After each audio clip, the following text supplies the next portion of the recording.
Will you consider this?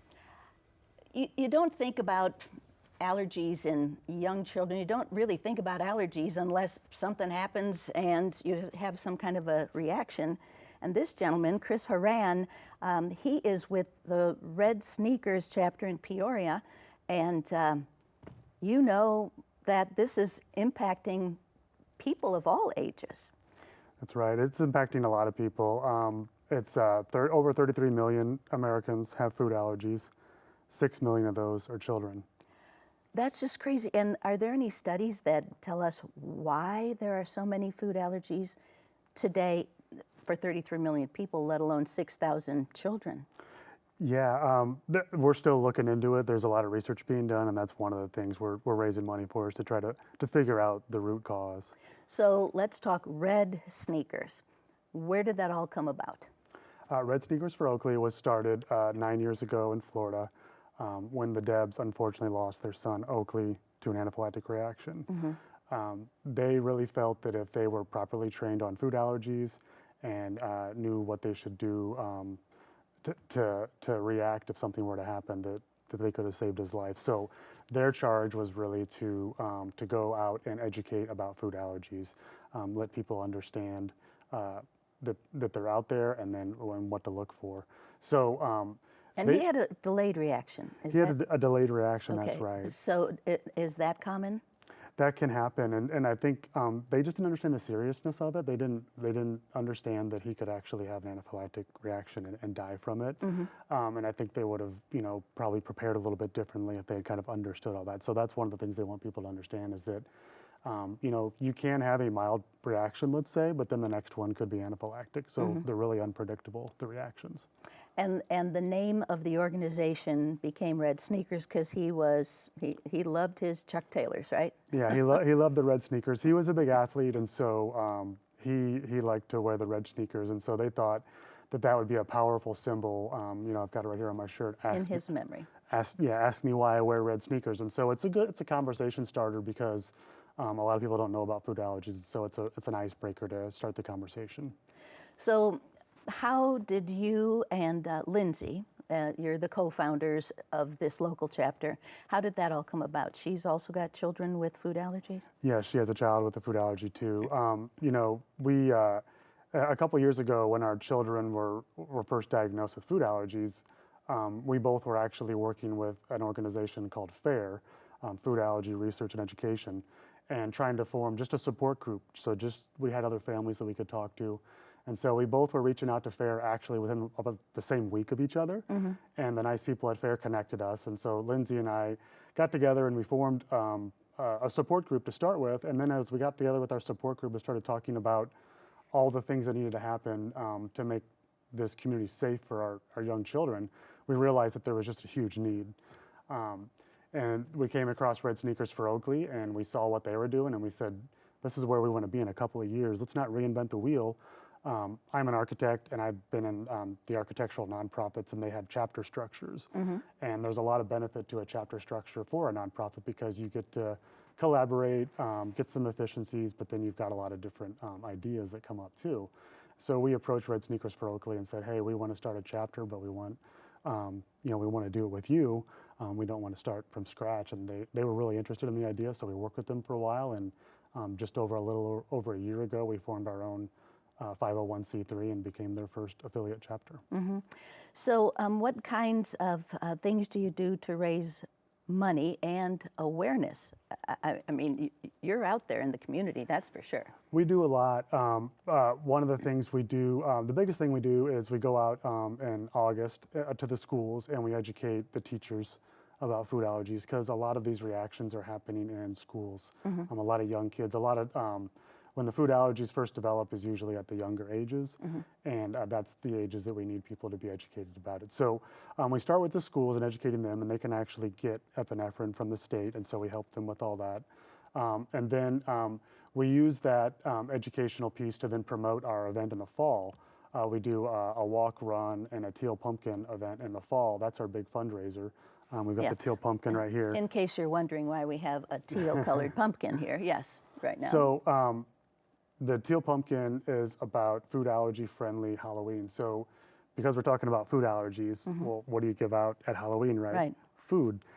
So the teal pumpkin concept is to put a teal pumpkin on your porch, get yourself on the teal pumpkin map, and let other families that are food allergy families know that you've got to offer something besides food. You can offer little trinkets, you know, coloring books, just things that aren't food that, Stamps. yeah, the kids enjoy. So we promote that initiative as our community outreach event, and then we use the walk run as a fundraiser to raise funds to fund all our different initiatives. So, okay, so let's go back to Halloween. So where do you get this teal pumpkin map, or do they go online? Do you have it?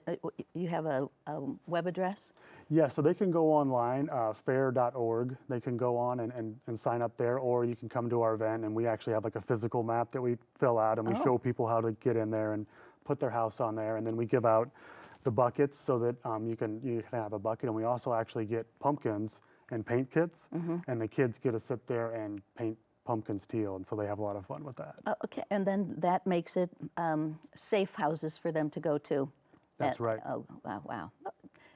And you've had to just think of all these things, or somebody has. Right. Yeah. Actually, when we first started out, I went to every house on my street and told them about the Teal Pumpkin Project, and everyone, you know, followed along. And I even, you know, I educated them on what things they could do, and the kids just love it because they get all these different trinkets, and they even play with them still today. You know, and they've had them for a couple of years now. But it's just another good way to just to make it safe and inclusive, but then also to start the conversations about food allergies. Right. Well, knowledge is definitely power. And in this situation, it's life-saving power. Right. Okay, so now tell me about this. You have partnered with the Civic Center, Peoria Civic Center, and with Dozer Park for, I'll let you pick this up because it's kind of heavy, and I don't want to fall out of the chair, but tell me about that. So this right here is called, it's a company called Belay, and it's what's called a med locker. So med is for medicine. Right. So the concept here is in the state of Illinois and in other states in the country, you're allowed to carry what's called undesignated epinephrine as an entity. So anybody can do this. There's a Good Samaritan law that protects you when you act. All you've got to do is be trained. So Red Sneakers Peoria, what we've been doing with the Civic Center and Dozer Park is we go provide the training. We can provide the epinephrine, and we can provide a case like this. So the nice It's like thing, an AED. just like an AED, and in fact, you want to put them right next to your AEDs. That's a good location to typically put them. Okay. And so conceptually, you just you put your epinephrine inside, and when there's an emergency, someone opens the door and they can access the epinephrine. So something like that. Yep, something like that. And then they can save a life. The nice thing about this product is there's a lot of technology built into it. So you can see that there's a camera inside. So if you were concerned about theft, someone just taking the epinephrine unnecessarily, there's a camera in there. And the reason the camera's in there and there's technology is because you don't want this to be locked up. You want anybody who needs to react it immediately. right, to come in and be able to utilize it. The other thing that they do technology-wise is there's an app that's built into the phones. So anyone who is in a facility would get a message right away that says, hey, your med locker has been opened up. Okay. There's been an event. One, so you can go react and help with whatever's happening, but two, just so you know that it's been accessed and you may need to replenish it at some point. There's also a local alarm that would, you know, scare off anyone who was trying to break in and So steal it's something. hardwired, obviously. There's a battery pack on the back. Okay, all right. And then it says break the seal of the cabinet, you got the medication, and call 911 also Correct. immediately. I mean, you're taking that immediate response, you're making it, but then you have backup that way. Right, and so you made a good point. So the first thing you want to do is access the epinephrine and treat the individual. Then you're calling 911 because time matters in an allergic reaction, and that's why we need to have these on-site at facilities because in some cases, not all our first responders are actually carrying epinephrine with them. So whoever gets there first may not have epinephrine, and so more time may go by until a responder comes with epinephrine, and the reaction can get pretty severe pretty quick. So how do you know, I mean, that looks like a big EpiPen to me. You don't give the whole thing to a child, or do you? How do you know the dosage? That's right. So there's different dosage sizes. So the weights and ages are typically listed with the epinephrine pens. Okay. So yeah, you would give like a child dose to a certain weight or a certain age child or an adult dose to an older individual. So this is the more traditional one that most people are familiar with, is the EpiPen. Here. The next one we have here is, this one's kind of cool. We've been doing this one in some facilities just because it actually talks to you. So the neat thing about this one is, I won't do it just because it's a little bit annoying, but if you open it up, there's a digital voice and it tells you what to do, walks you through the steps. Okay. That's been nice for, we did this at one of our restaurants and other facilities where, maybe more of a lay person might just kind of, in an emergency, just might kind of want some simple steps to listen to and walk through as they're utilizing it. Okay, and then you have this one.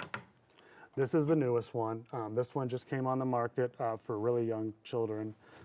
My 4-year-old just qualified for it, so we jumped on getting it. This one's called Neffy. And so the revolutionary thing about this is this one's needle-free. So what they've found in their studies is that there can be a pretty high percentage, almost 50%, of people that are afraid to give the needles, for valid reason.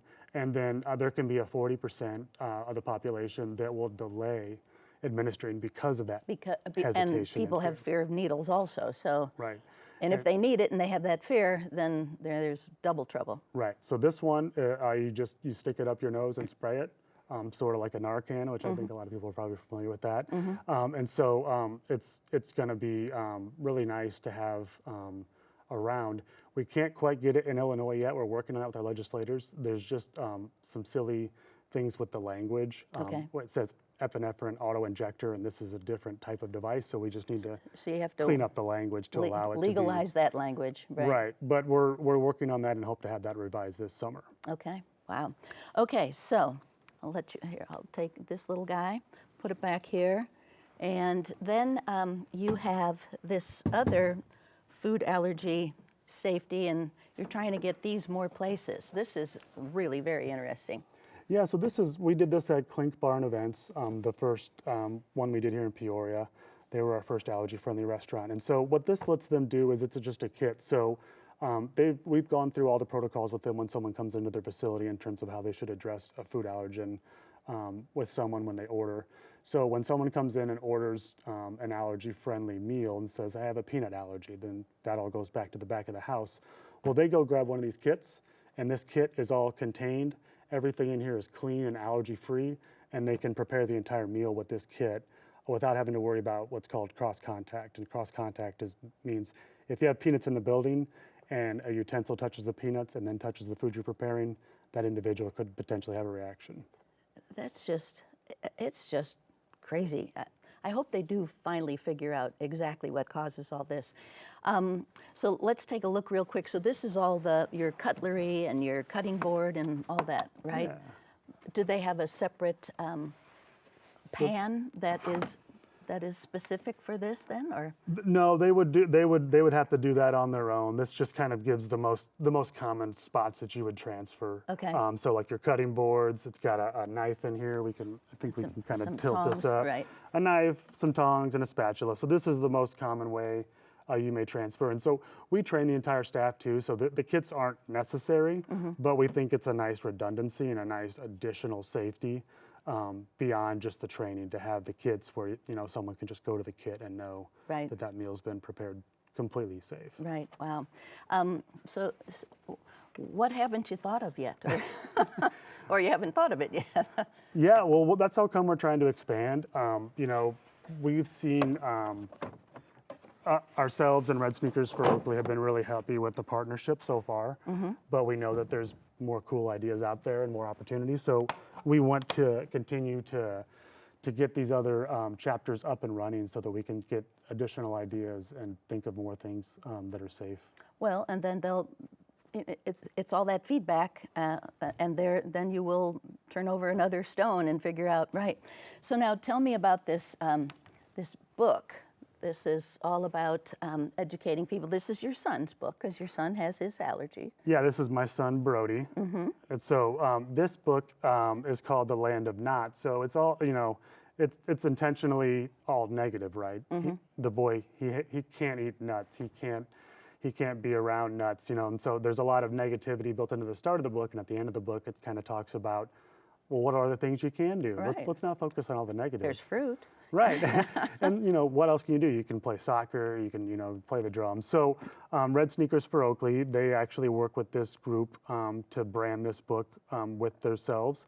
And so it's a food allergy education book. And so when we go out to those schools in August and we talk to them about food allergy education, we donate some of these books too, so they've got them in their library so that every kid in the school can learn about food allergies, not just the ones that have them. Are you going to get to the point where perhaps you want to put one of these other kits in every school? We do want to do that. We want to get these kits everywhere that we can. We're starting with the highest risk facilities first. So we're starting with the largest facilities, and then also the early education and school facilities, because those have the highest risk, and then of course restaurants. But there's no reason that every entity couldn't have these. If you have an AED, you can have an epinephrine kit. Right. So, and Brody likes this book, and he's okay with it because it has a positive spin for his life, the difficulty in his life. Yeah, and what's really cool is, one of the reasons we like Red Sneakers for Oakley was they had a powerful symbol that was recognizable. And he's almost 5. He's starting to recognize the symbology. Oh, the red sneakers means this, and the teal pumpkin means this. So he's starting to get it and communicate it with his cohort and his friends, and they're starting to get the message too. Well, and you got to start early. You got to start young, which is really important, because he can, at 5 years old, he'll be teaching his friends. Yeah. That's right. All right. Now then, tell me about this one. This is the anaphylaxis strike. Yeah, this one's really All right, cool. a superhero. This is cool because it's superheroes, and so the kids love this one too. Both of my kids. So I mentioned, my oldest son has a food allergy. My youngest son has severe asthma, and so the cool thing about this book is it has messages for both of them, and because it talks about food allergies and asthma, which are typically adjacent. And if you have a family member with food allergies, you're likely to have another family member that has asthma. So we've got both in our family, so this one's neat for us. And the cool thing about this book is the gentleman who wrote this, Thomas Silvera, he's a huge advocate for putting epinephrine, undesignated epinephrine, and proper training into early learning centers. He unfortunately lost a child in an early learning center that wasn't properly trained on what to do in an allergic reaction and how to prevent one. So his motivation is to get out there and to require those facilities to be properly trained and to carry the undesignated epinephrine. This book is something that we are going to give out to our schools, but then also because his message is so powerful, we want to bring him here to our community and let him educate our community. So he's going to come and actually sign these books and talk at our event in October. And October what? What is the date on that? October 11th. And where will it be? We're at Tower Park in Peoria Heights. We start there. He's going to be speaking just before our walk run. Our walk run is at 9.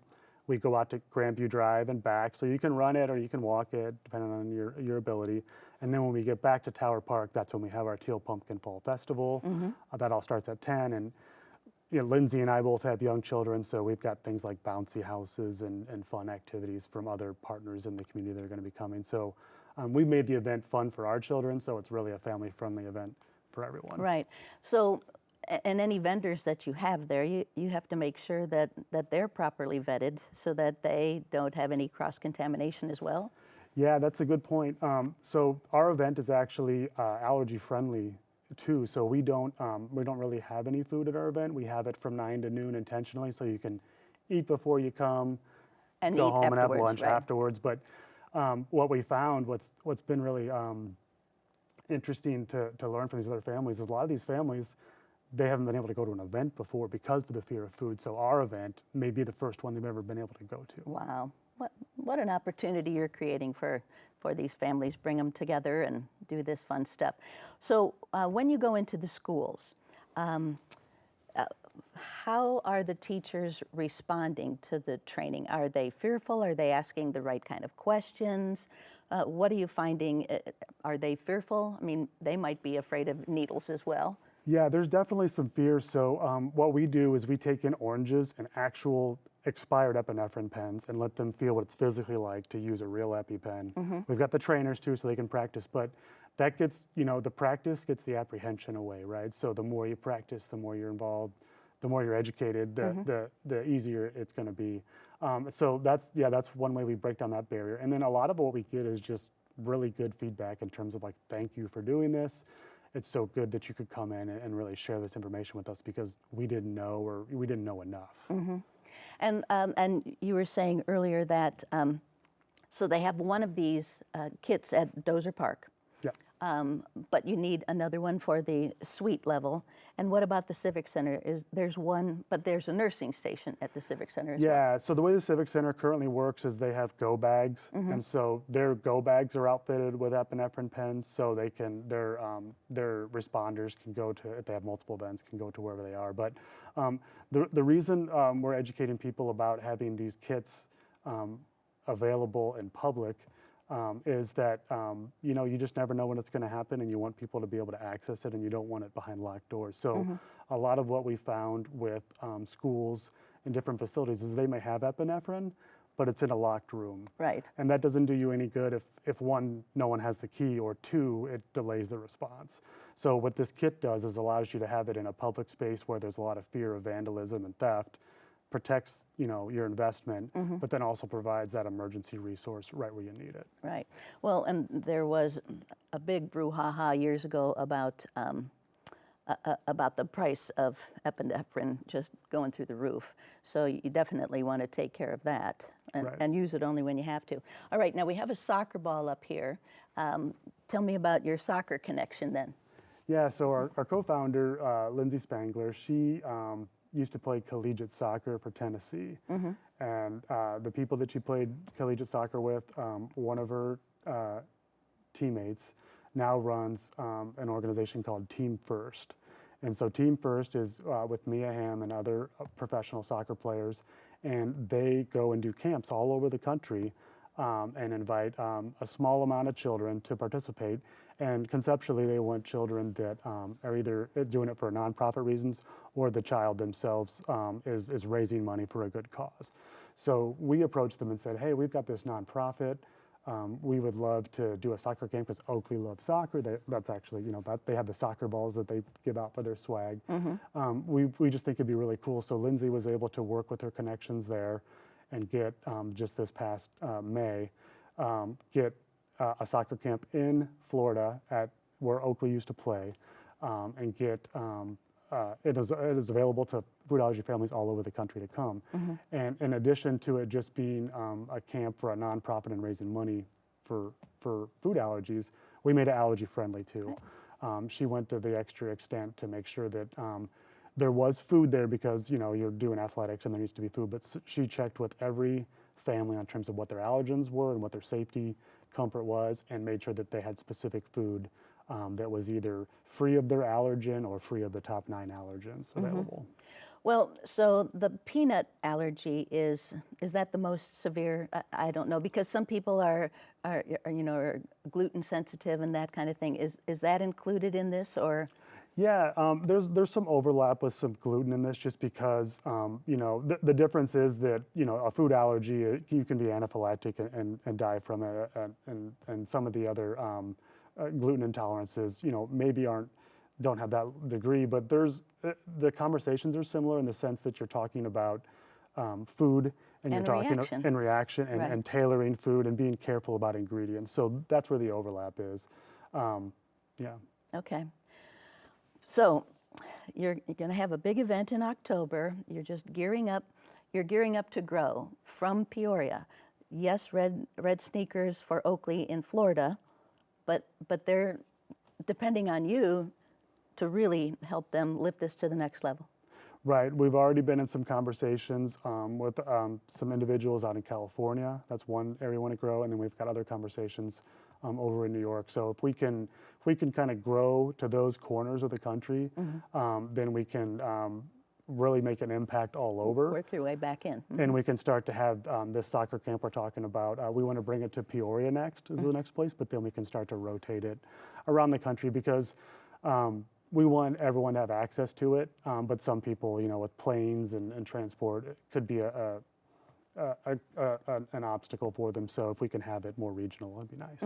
Okay. All right. So that's next, or is there something before that being next? So yeah, the Chiefs event is the next thing we have coming up. That'll be July 25th. And that is going to be, not only are we going to have stock epinephrine on site, but we're also going to have top 9 free vending area. So, one of the other restrictions food allergy families have is you may be able to go out, but you may not be able to eat. So they may feel comfortable going to the ball game, but they can't go up to the concession stand. Right. So we wanted to give them that experience. So we're going to have a top 9 free area for anyone to go to and get concessions. We also have specialized seating there where they're going to have an entire section where there's no food allowed. And that just makes it simple because, the top 9, that's where 90% of the reactions happen is the top 9, but anyone can have a reaction So to. what's top 9? Top 9 is, it's the top 9 allergens. So Okay. you mentioned peanuts, Right. you mentioned shellfish, and then there's 7 more. And so those just happen to be the ones that statistically have the most reactions. But for instance, our co-founder has, her child has an allergen that's outside of the top 9. So a top 9 free may not do her any good. But it does cover 90% of people. And so that's why we're talking about top 9. Okay. Well, thank you very much. You educated me. I still have a lot more work to do. And I think our audience is going to benefit as well. Thank you. Thanks so much for being here. Thanks for joining us. Be well.